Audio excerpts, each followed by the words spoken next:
Cold cream वापरताय, बंद करा. कोल्ड क्रीम वापरणं बंद करा. तुम्ही म्हणाल का अनैसर्गिक, कुठल्याही नैसर्गिक गोष्टी ज्या आहेत त्या अंगाला उत्तम. मग तुम्हाला माहितीये का, आमलकी तेल हे काय आहे? आमलकी तेल. आमलकी हे आयुर्वेदाचं नाव आहे.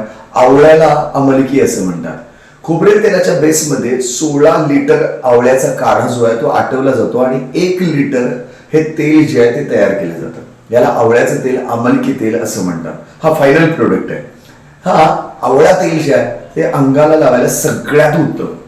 आवळा हा खूप सुंदर व्हायटामिन सीचं मिश्रण आणि त्या सगळ्याच्या बरोबर त्याच्यामध्ये तेल जे आहे ते खोबऱ्याचं नैसर्गिक 100% नैसर्गिक असं खोबऱ्याचं तेल आणि 100% नैसर्गिक आवळा, ह्या दोघांचं तेल हे कुठल्याही जगातल्या कोल्ड क्रीम पेक्षा बेस्ट काम करते.